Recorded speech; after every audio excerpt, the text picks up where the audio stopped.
रोज का वचन। रोज के वचन में आपका स्वागत है।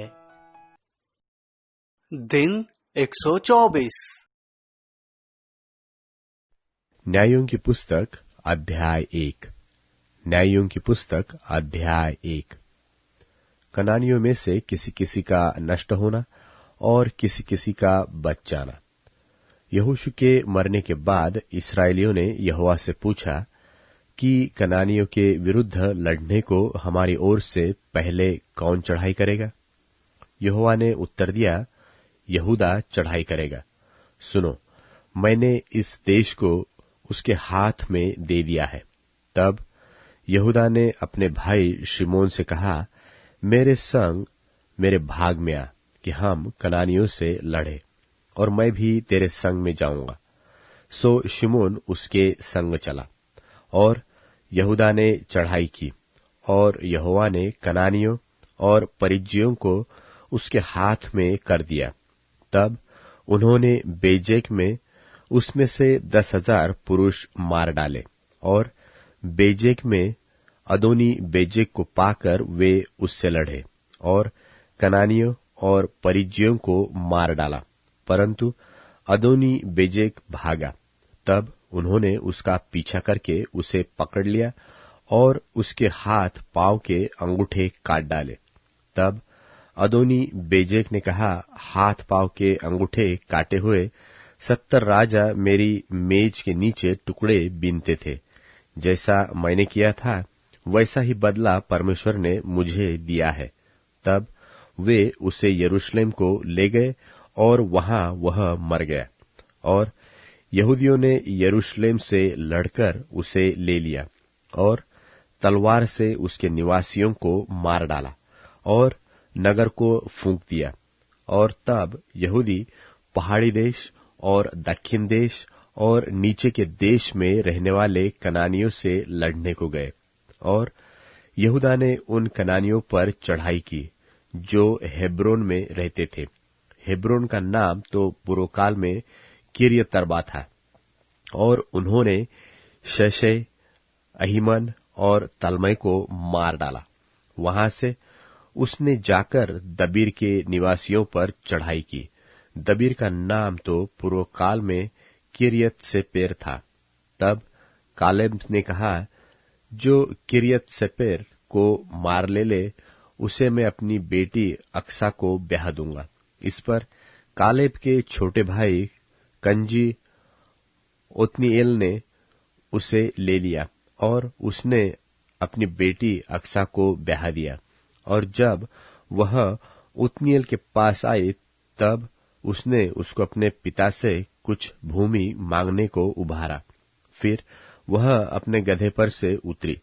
तब कालेब ने उससे पूछा, तू क्या चाहती है? वह उससे बोली, मुझे आशीर्वाद दे। तूने मुझे दक्षिण देश तो दिया है, तो जल के सोते भी दे। इस प्रकार कालेब ने उसको ऊपर और नीचे के दोनों सोते दे दिए।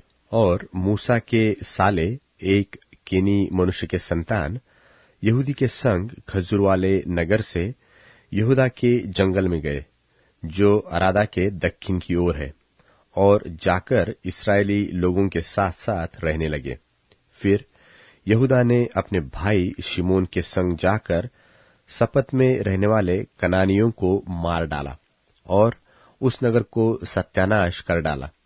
इसलिए उस नगर का नाम होर्मा पड़ा।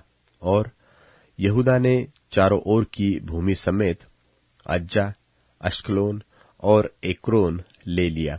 और यहोवा यहूदा के साथ रहा, इसलिए उसने पहाड़ी देश के निवासियों को निकाल दिया, परंतु तराई के निवासियों के पास लोहे के रथ थे, इसलिए वह उन्हें न निकाल सका। और उन्होंने मूसा के कहने के अनुसार हेब्रोन कालेब को दे दिया, और उसने वहां के अनाक के तीनों पुत्रों को निकाल दिया। और यरूशलेम में रहने वाले यबूसियों को बिन्यामीनियों में ने न निकाला, इसलिए यबूसी आज के दिन तक यरूशलेम में बिन्यामीनियों के संग रहते हैं। फिर यूसुफ के घराने ने बेतेल पर चढ़ाई की, और यहोवा उनके संग था। और यूसुफ के घराने ने बेतेल का भेद लेने को लोग भेजे, और उस नगर का नाम पूर्व काल में लूज था। और पहरुओं ने एक मनुष्य को उस नगर से निकलते हुए देखा, और उससे कहा, नगर में जाने का मार्ग हमें दिखा, और हम तुझ पर दया करेंगे। जब उसने उन्हें नगर में जाने का मार्ग दिखाया, तब उन्होंने नगर को तो तलवार से मारा, परंतु उस मनुष्य को सारे घराने समेत छोड़ दिया। उस मनुष्य ने हित्तियों के देश में जाकर एक नगर बसाया, और उसका नाम लूज रखा, और आज के दिन तक उसका नाम वही है। मनश्शे ने अपने अपने गांव समेत बेतशान, तानाक, दोर, इबलाम और मगिदो के निवासियों को न निकाला। इस प्रकार कनानी उस देश में बसे ही रहे।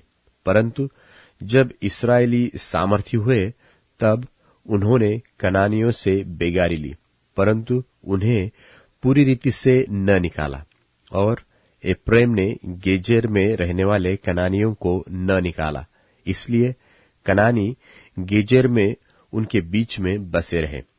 जबूलून ने कित्रोन और नहलोल के निवासियों को न निकाला, इसलिए कनानी उनके बीच में बसे रहे और उनके वश में हो गए। आशेर ने अक्को, सिदोन, अहलाब, अकजीब, हेल्बा, अपीक और रहोब के निवासियों को न निकाला, इसलिए आशेरी लोग देश के निवासी कनानियों के बीच में बस गए, क्योंकि उन्होंने उनको न निकाला था। नप्ताली ने बेतशेमेह और बेतनाथ के निवासियों को न निकाला, परंतु देश के निवासी कनानियों के बीच में बस गए। तो भी बेतशेमेह और बेतनाथ के लोग उनके वश में हो गए, और एमोरियों ने दानियों को पहाड़ी देश में भगा दिया और तराई में आने न दिया। इसलिए एमोरी हेरेस नाम पहाड़, अय्यलोन और शालबीम में बसे ही रहे। तो भी यूसुफ का घराना यहां तक प्रबल हो गया कि वे उनके वश में हो गए, और एमोरियों के देश का सिवाना अक्रबीम नाम पर्वत की चढ़ाई से आरंभ करके ऊपर की ओर था।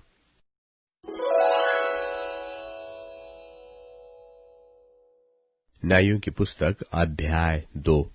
न्यायों की पुस्तक अध्याय 2। इस्राएलियों का बिगड़ना और उसका दंड भोगना, और फिर पश्चाताप करके छुटकारा पाना। और यहोवा का दूत गिलगाल से बोकीम को जाकर कहने लगा कि मैंने तुमको मिस्र से ले आकर इस देश में पहुंचाया है, जिसके विषय में मैंने तुम्हारे पुरखाओं से शपथ खाई थी। और मैंने कहा था कि जो वाचा मैंने तुमसे बांधी है, उसे मैं कभी न तोड़ूंगा। इसलिए तुम इस देश के निवासियों से वाचा न बांधना, तुम उनकी वेदियों को ढा देना। परंतु तुमने मेरी बात नहीं मानी। तुमने ऐसा क्यों किया है? इसलिए मैं कहता हूं कि मैं उन लोगों को तुम्हारे सामने से न निकालूंगा, और वे तुम्हारे पांजर में कांटे और उनके देवता तुम्हारे लिए फंदे ठहरेंगे। जब यहोवा के दूत ने सारे इस्राएलियों से ये बातें कही, तब वे लोग चिल्ला चिल्ला कर रोने लगे, और उन्होंने उस स्थान का नाम बोकीम रखा, और वहां उन्होंने यहोवा के लिए बलि चढ़ाया।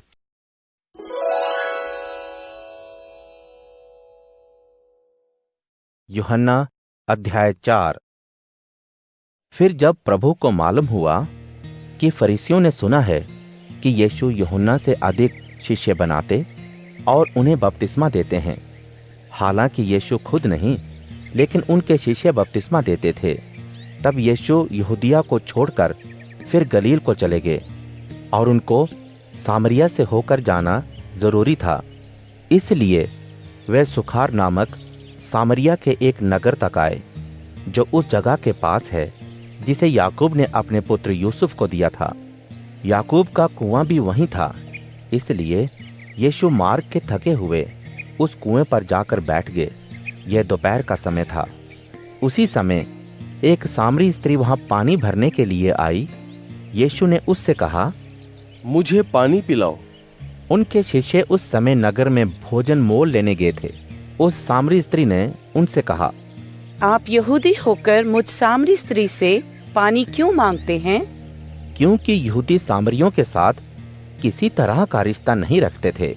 यीशु ने उत्तर दिया, यदि तुम परमेश्वर के वरदान को जानती और ये भी जानती कि वो कौन है जो तुमसे कहता है कि मुझे पानी पिलाओ, तो तुम उससे मांगती और वो तुम्हें जीवन का जल देता। स्त्री ने उनसे कहा, हे प्रभु, आपके पास पानी भरने के लिए तो कुछ है भी नहीं और कुआं गहरा है। फिर वह जीवन का पानी आपके पास कहां से आया? क्या आप हमारे पिता याकूब से बड़े हैं, जिसने हमें यह कुआं दिया? उसने खुद भी अपनी संतान और अपने जानवरों समेत उसमें से पिया था। यीशु ने उसको उत्तर दिया, जो कोई ये पानी पिएगा वो फिर प्यासा होगा, लेकिन जो कोई उस पानी में से पिएगा जो मैं उसे दूंगा, वो फिर अनंत काल तक प्यासा ना होगा। लेकिन जो पानी मैं उसे दूंगा वो उसमें एक सोता बन जाएगा और अनंत जीवन के लिए उमड़ता रहेगा। स्त्री ने उनसे कहा, हे प्रभु, वह पानी मुझे दीजिए ताकि मैं प्यासी ना हूँ और ना मुझे पानी भरने के लिए इतनी दूर आना पड़े। यीशु ने उससे कहा, जाओ, अपने पति को यहाँ बुला लाओ। स्त्री ने उत्तर दिया, मेरा कोई पति नहीं है। यीशु ने उससे कहा, तुम ठीक कहती हो कि मेरा कोई पति नहीं है, क्योंकि तुम 5 पति कर चुकी हो और जिसके पास तुम अब हो वो भी तुम्हारा पति नहीं है। ये तुमने सच कहा। स्त्री ने उनसे कहा, प्रभु, मुझे ऐसा लगता है कि आप भविष्यवक्ता हैं। हमारे बुजुर्गों ने इसी पहाड़ पर भजन किया और आप यहूदी लोग कहते हैं कि वह जगह जहाँ भजन करना चाहिए यरूशलेम में है।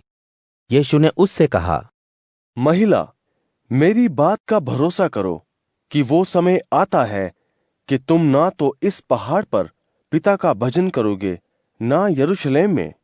तुम जिसे नहीं जानते उसका भजन करते हो और हम जिसे जानते हैं उसका भजन करते हैं, क्योंकि मुक्ति यहूदियों में से है।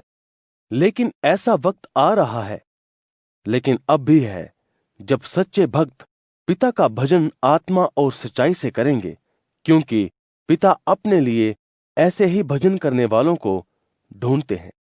परमेश्वर आत्मा है और अवश्य है कि उसके भजन करने वाले आत्मा और सच्चाई से भजन करें। स्त्री ने उनसे कहा, मैं जानती हूँ कि मसीह जो क्रिस्तुस कहलाते हैं आने वाले हैं। जब वह आएंगे तो हमें सब बातें बताएंगे। यीशु ने उससे कहा, मैं जो तुमसे बोल रहा हूँ वही।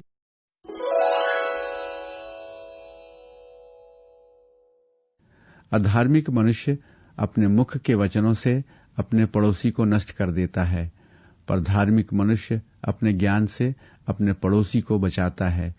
जब धार्मिक मनुष्य का कल्याण होता है तब संपूर्ण नगर जय जयकार करता है, किंतु दुर्जन के विनाश पर सब नगरवासी हर्ष मनाते हैं। निष्कपट व्यक्ति के आशीष वचनों से नगर की उन्नति होती है, परंतु दुर्जन के वचनों से वह ध्वस्त हो जाता है। जो मनुष्य अपने पड़ोसी को तुच्छ समझता है वह नासमझ है, पर समझदार व्यक्ति अपनी वाणी पर संयम रखता है। जो चुगलखोर इधर उधर चुगली खाता है वह भेद की बात को पचा नहीं सकता, परंतु जो मनुष्य हृदय से विश्वास योग्य है वह भेद की बात को छिपा रखता है। पथ प्रदर्शन के अभाव में जाति का पतन हो जाता है, पर यदि उचित परामर्श देने वाले मंत्री बहुत हों तो राष्ट्र सुरक्षित रहता है। जो मनुष्य किसी अजनबी की जमानत लेता है वह हानि उठाता है। जमानत लेने के दायित्व से 10 कदम दूर रहने वाला झंझटों से बचा रहता है। दयालु स्त्री का सम्मान होता है और कठोर परिश्रम करने वाला पुरुष धन प्राप्त करता है। जो मनुष्य दूसरों पर दया करता है वह स्वयं अपना हित करता है, पर निर्दयी मनुष्य स्वयं अपने पैरों पर कुल्हाड़ी मारता है। दुर्जन की कमाई मिथ्या है, पर धार्मिकता का बीज बोने वाला मनुष्य निश्चय ही सच्चा फल प्राप्त करता है।